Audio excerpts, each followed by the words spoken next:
एक दिन पेरिस और उसकी माँ की कार एक पुल से गिर जाती है। पेरिस तैरकर किनारे तक पहुंचने में सफल हो जाता है, लेकिन उसकी माँ बच नहीं पाती। शो की एक अवधि के बाद पेरिस काम पर वापस लौट आती है। अपने साथी के साथ मिलकर वह लुइसियाना और टेक्सास की सीमा पर स्थित कैडो झील नामक जलाशय पर ड्रेजिंग कार्य में लगे हुए हैं। उनके पिता झील की स्थिति से बहुत असंतुष्ट है और इसके प्रदूषण के लिए बांध को दोषी ठहराते हैं। उसी शहर में किशोरी एली अपनी माँ, सौतेले पिता और सौतेली बहन अन्ना के साथ रहती है। दोनों लड़कियां एक दूसरे के बहुत करीब है। हालांकि एली एक परेशान बच्ची है जो अक्सर अपनी माँ से बहस करती रहती है। उस दिन एली अन्ना से कहती है कि वह एक दोस्त के घर रात भर रुकेगी। अन्ना ने बताया कि हाल ही में झील के किनारे भेड़ियों को देखा गया था, लेकिन एली ने इसे यह कहते हुए खारिज कर दिया कि ये जानवर सदियों से यहाँ नहीं थे। अपने घर के निकट तट पर पहुंचने पर लड़कियों ने कुछ स्थानीय किशोरों को एक आधे खाए हुए मगरमच्छ के शव की जांच करते हुए देखा। एली उसे वापस झील में फेंक देती है, यह विश्वास करते हुए कि अब यहाँ कोई शिकारी नहीं बचा है। इस बीच पेरिस उस डॉक्टर का इंतजार कर रहा है जिसने उसकी माँ का इलाज किया था तथा यह जानने की कोशिश कर रहा है कि गाड़ी चलाते समय उसकी माँ बेहोश क्यों हो गई थी। उसके पिता ने उसकी घटनाओं पर विस्तृत नोट बनाए रखे तथा बताया कि उसे पहले कभी कान से खून बहने की समस्या नहीं हुई थी, जैसा कि दुर्घटना के दिन हुआ था। डॉक्टर ने उसे आश्वस्त किया कि मस्तिष्क की कार्यप्रणाली के बारे में बहुत कम जानकारी है तथा बताया कि उसकी माँ का बेहोश होना महज एक दुष्प्रभाव था। इस बातचीत के बाद पेरिस घर जाता है, जहाँ उसकी पूर्व प्रेमिका सी, जो ब्रेकअप के बाद ह्यूस्टन चली गई थी, उसका इंतजार कर रही होती है। वह उस क्षेत्र का निरीक्षण करती है जहाँ पेरिस ने घर बनाना शुरू किया था, निर्दिष्ट कमरों से गुजरती है और ऐसा दिखाती है कि यह एक तैयार घर है जहाँ वे दोनों साथ रहते हैं।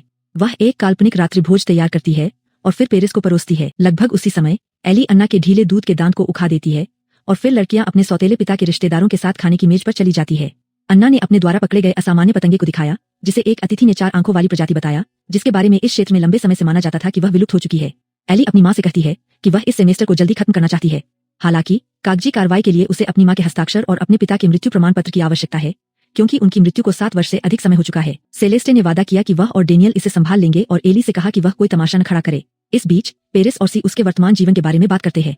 वह उसे खुश करने की कोशिश करती है और वह उसके वहां होने के लिए उसे धन्यवाद देता है। एना एली को एक हार दिखाती है जिस पर कैंसर नक्षत्र का पेंडेंट बना हुआ है, जो उसे उनकी मां के आभूषण बॉक्स में मिला था, जबकि एली गुप्त रूप से मृत्यु प्रमाण पत्र खोजती है। सेलेस्टे अपनी अवज्ञाकारी बेटी को डांटते हुए अंदर आती है। अन्ना के रुकने के अनुरोध के बावजूद एली वहां से चली जाती है। डेनियल उसे घाट पर पकड़ लेता है क्योंकि वह चिंतित है, क्योंकि झील अब उथली हो गई है, जिससे उसमें नौकायन खतरनाक हो गया है। लेकिन एली बिना पीछे देखे गाड़ी चलाकर चली जाती है। उसी समय पेरिस सी को अलविदा कहती है और उसे अपनी कार में बिठाती है। उसका कुत्ता अचानक झील की ओर बेचैन होकर भौंकने लगता है। एली सूखे से प्रभावित होकर सूख चुके जंगल की ओर जाती है। अचानक झील के ऊपर भयानक आवाजें गूंजने लगीं, जिससे एली और पेरिस दोनों डर गए। पेरिस अपने कुत्ते को वापस बुलाता है, जबकि एली डूबे हुए घने जंगल में भेड़ियों के एक झुंड को देखती है। बाद में वह अपनी सहेली के घर पहुंचती है और उसे जानवरों के बारे में बताती है तथा कहती है कि किसी ने उन्हें यहाँ लाया होगा। यहीं पर अन्ना को वे विशाल 4 आंखों वाले पतंगे मिले थे। अगली सुबह एली को एक फोन कॉल से जगाया जाता है। सेलेस्टे उसे बताती है कि अन्ना गायब हो गई है और उन्हें उसकी नाव की जरूरत है। पेरिस झील पर काम करने के लिए जाता है, जहाँ उसका साथी उन्हें सूखे हुए हिस्से को पार करने का छोटा रास्ता अपनाने का सुझाव देता है। एली घर भागती है। वह नाव को किनारे पर लगाती है, जिसे उसके सौतेले पिता का भाई देख लेता है और घर की ओर दौड़ता है। सेलेस्टे सभी मित्रों और परिचितों को बुला रही है, जबकि डेनियल धाराओं की खोज करने की तैयारी कर रहा है। अचानक डेनियल को पता चलता है कि एली की नाव अब डॉक पर नहीं है।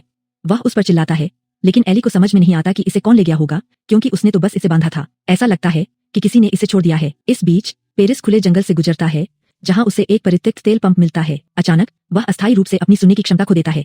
वह लड़खड़ाता है और उसकी सुनने की शक्ति वापस आ जाती है। उसका साथी उसके अचानक प्रकट होने से आश्चर्यचकित होकर उसे पुकारता है। क्षेत्र मलबे से भरा हुआ है और उनकी नाव फंस गई है। पेरिस मोटर साफ करना शुरू करता है और अचानक उसकी नजर प्रोपेलर के चारों ओर लिपटी अपनी माँ की माला पर पड़ती है।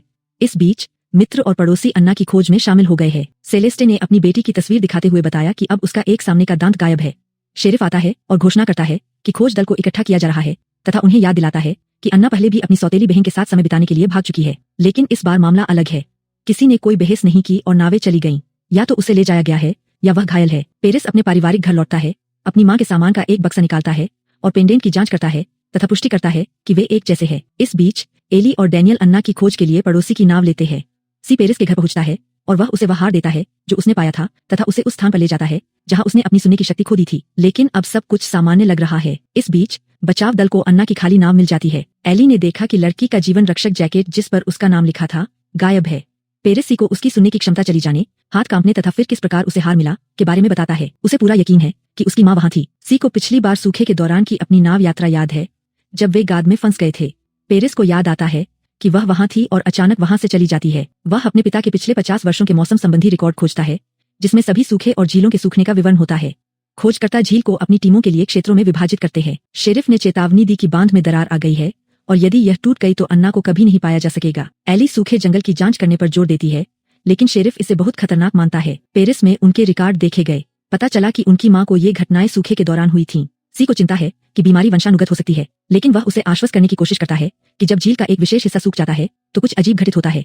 सी कहती है कि वह उससे प्यार करती है और ह्यूस्टन लौटने में भी देरी कर रही है, लेकिन वह जवाब देने में असमर्थ है। एली अपनी मां से पूछती है कि अन्ना की नाव की जांच करने के बजाय उसे घर क्यों लाया गया। पता चला कि शेरिफ ने इसे परिवार को वापस करने का आदेश दिया था। सेलेस्टे बताती है कि अन्ना अक्सर अपनी बहन को याद करके रोती थी। एली बातचीत का रुख अपने पिता की ओर मोड़ती है तथा यह संकेत देती है कि उसकी मां भी कुछ गलत कर रही है। सेलेस्टे ने तब स्वीकार किया कि उसने उन्हें छोड़ दिया था तथा बताया कि वह जानती है क्योंकि उसकी नई प्रेमिका ने एक स्टोर की पार्किंग में उस पर हमला किया था, इसीलिए उसने एली से सब कुछ छुपाया। एली रोते हुए बाहर चली जाती है क्योंकि समाचारों में बांध के बारे में चेतावनी प्रसारित की जाती है जिसका निर्माण 1950 के दशक में हुआ था। इस बीच हर कोई अन्ना की तलाश में लगा है। एली को अपनी बहन की एक तस्वीर मिलती है और वह अपनी नाव लेकर उस क्षेत्र में जाती है जहां पानी का स्तर गिर गया है, जिससे झील का तल दिखाई देने लगता है। इस समय पेरिस के पिता उसे रोकते हैं क्योंकि वे चिंतित थे कि वह काम पर नहीं आया। झील से अजीब आवाजें गूंजने लगती है और पेरिस का हाथ कांपने लगता है। वह अपने पिता को अलविदा कहता है और चला जाता है। एली अपनी बहन का नाम पुकारते हुए घूमती है।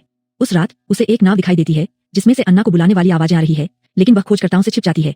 अचानक वह चारों ओर से अंधकार से घिर गई। हालांकि कुछ ही देर पहले वहां टॉर्च चल रही थी। कनेक्शन टूट गया है और एली को समझ नहीं आ रहा कि क्या हो रहा है। भोर होती है और वह किनारे पर एक आकृति देखती है, एक मछुआरा जो उसे वहां देखकर आश्चर्यचकित हो जाता है और उसे घर ले जाने के लिए सहमत हो जाता है। एली अपने घर में प्रवेश करती है और देखती है कि सेलेस्टे फोन पर बात कर रही है तथा अन्ना की तलाश में अपने सभी परिचितों को फोन कर रही है, जैसे कि तलाश के दिन कभी हुए ही नहीं थे। एली खिड़की से बाहर देखती है और देखती है कि उसकी नाव खड़ी है और उसके अंदर एक और एली है। वह पीछे के दरवाजे से बाहर निकलती है, दूसरी एली की नाव में बैठती है और तेजी से भाग जाती है। उसका हाथ कांपने लगता है, लेकिन वह धीमी नहीं पड़ती।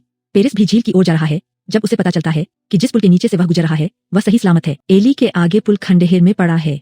वे एक ही क्षेत्र का अन्वेषण कर रहे हैं, लेकिन अलग अलग समय पर। एली अपनी बहन का नाम पुकारती है और वह जवाब देती है। पेरिस भी कुछ सुनता है और उन आवाजों की ओर बढ़ता है। एली के कान से खून बहने लगता है, लेकिन अंततः वह अन्ना को देख लेती है।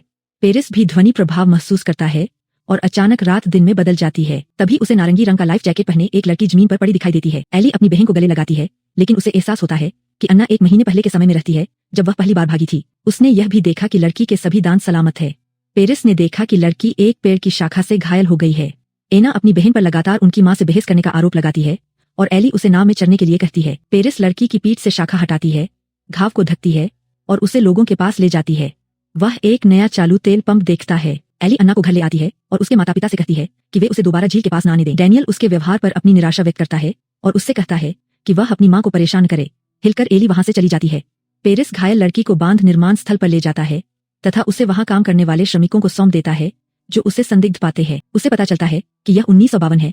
वह भागता है जब कर्मचारी उसे डॉक्टर के पास ले जाते हैं, अपने नोट्स देखता है और पाता है कि उस वर्ष भी सूखा पड़ा था। फिर वह अपने समय पर नजर डालता है और महसूस करता है कि वह पीछे जा सकता है। एली उस स्थान पर पहुंचती है जहां उसने अन्ना को पाया था और अपने निशानों की खोज शुरू करती है।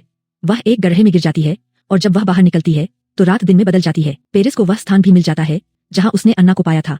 एली अपनी नाव पर पहुंचती है और 4 आंखों वाले पतंगों का एक झुंड देखती है। डैनियल उसे कॉल करता है, लेकिन कनेक्शन कमजोर है और वह उसका स्थान पता नहीं लगा पाता। वह एक पेड़ पर रस्सी बांधती है और अन्ना को पुकारते हुए उस क्षेत्र का चक्कर लगाना शुरू कर देती है। पेरिस इस पीली रस्सी को देखता है, लेकिन अचानक वह गिर जाता है और उसके कानों से खून बहने लगता है। एली अपना लूप बंद कर लेती है और उसका हाथ कांपने लगता है। पेरिस अपनी नाव देखती है। एली को अपनी बहन की जीवन रक्षक जैकेट मिल जाती है। पेरिस नाव पर चढ़ता है और रवाना हो जाता है। एली को एक पुरानी नाव भी मिलती है। पेरिस को पुलिस द्वारा रोका जाता है जो अन्ना की तलाश कर रही है। उन्होंने उसका पहचान पत्र मांगा, लेकिन उसके पास पहचान पत्र नहीं था और वह भाग गया। उसकी नाव एक स्टंप से टकराती है और वह पानी में गिर जाता है। एली डॉक पर जाती है और एक पोस्टर देखती है। पेरिस को अस्पताल ले जाया जाता है जहां उसे पता चलता है कि वह एली शहर में घूमती है और सबको अन्ना की तस्वीर दिखाती है। एक किराने की दुकान के बाहर वह अचानक अपनी मां का हार कार के शीशे से लटकता हुआ देखती है और उसे याद आता है कि अन्ना ने वह हार उस दिन ले लिया था जिस दिन वह गायब हुई थी।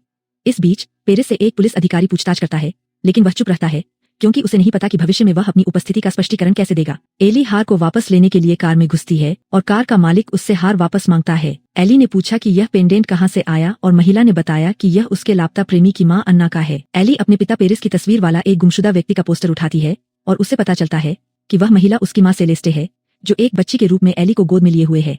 सेलेस्टे यह मानकर चलती है कि एली ही पेरिस का प्रेमी है जिसके लिए उसने उसे छोड़ दिया था। वह उसे पूछती है कि वह उसे बताए कि उसकी एक बेटी है। एली भाग जाती है। वह एक इंटरनेट कैफे ढूंढती है और अन्ना के बारे में सब कुछ खोजती है। पेरिस शौचालय में ले जाने की मांग करता है, जहां से वह भाग निकलता है। एली अन्ना के बारे में अभिलेख ढूंढती है और वर्षों की गणना करती है। पेरिस में अन्ना की तस्वीर के साथ एक समाचार रिपोर्ट प्रकाशित हुई। उसे यह एहसास होता है कि जिस लड़की को उसने अतीत में बचाया था वह उसकी अपनी माँ है। एली को पता चलता है कि अतीत की वह लड़की उसकी लापता बहन है। वह प्राथमिक विद्यालय, विश्वविद्यालय, स्नातक, अपनी शादी और अपने बेटे के जन्म तक की अपनी यात्रा को आंसू भरी आंखों से बताती है, जिसे वह अपना पिता मानती है। पेरिस अप्रत्याशित रूप से खुद को अस्पताल के कमरे में पाता है जहां उसके वृद्ध पिता लेटे हुए हैं। वह उसे बताता है कि उसे उसकी मां मिल गई है। पता चलता है कि झील पर एक जगह है जहां समय यात्रा संभव है, जो उसकी बीमारी का कारण है, क्योंकि वह भी भविष्य से आई थी, ठीक वैसे ही जैसे वह आया था। वे उसे ढूंढ लेते हैं और पेरिस खिड़की से बाहर कूद जाती है। सारी जानकारी की समीक्षा करने के बाद एली को पता चलता है कि उसकी सौतेली बहन अन्ना वास्तव में उसकी दादी है। इस बिंदु पर पेरिस सेलेस्टे और डैनियल की कार जब्त कर लेती है और झील की ओर जाती है। एली अपने समय में वापस जाने के लिए झील पर लौटती है। पेरिस को पुलिस ने देख लिया है, जो उसका पीछा करती है, जबकि एली अपने चिह्नित चौक पर पहुंच जाती है। पुलिस ने पेरिस को पुल पर रोक लिया और वह पानी में कूद गया। जब बांध टूट जाता है तो एली अपनी रस्सी का पीछा करती है। लेह पेरिस तक पहुंचती है, जो मर जाती है। पानी अस्थायी विसंगति क्षेत्र में भर जाता है और एली अपने समय में वापस लौट जाती है, जहां अन्ना की तलाश 3 दिनों से चल रही है। डैनियल एक ऐसे व्यक्ति का जिक्र करती है जो उसके पिता से काफी मिलता जुलता था, जिनकी बांध से कूदने के बाद मृत्यु हो गई थी। एली उसे बताती है कि बहस के बावजूद वे परिवार है, लेकिन यह नहीं बताती कि वह उसके परदादा है। वह घर लौटती है, तभी टीवी पर पेरिस का फोटो दिखाया जाता है, जिसमें पुलिस उसकी पहचान करने में मदद मांगती है। सेलेस्टे इस खबर से स्तब्ध है। एली उसे अन्ना की स्कूल की तस्वीर दिखाती है और उसे गले लगाती है तथा समझाती है कि न तो अन्ना और न ही पेरिस उन्हें छोड़ना चाहती थीं। समय के चक्रों पर आधारित फिल्मों का फिल्मांकन हमेशा चुनौतीपूर्ण होता है, क्योंकि अंतिम समाधान में विरोधाभास और भ्रम की स्थिति पैदा हो जाती है। हालांकि यह फिल्म एक पेचीदा कथानक में मुख्य पात्रों की कहानियों के बीच सही संतुलन बनाने में सफल रही है, जो अंत तक पूरी तरह से समझ में आ जाती है और स्पष्ट हो जाती है।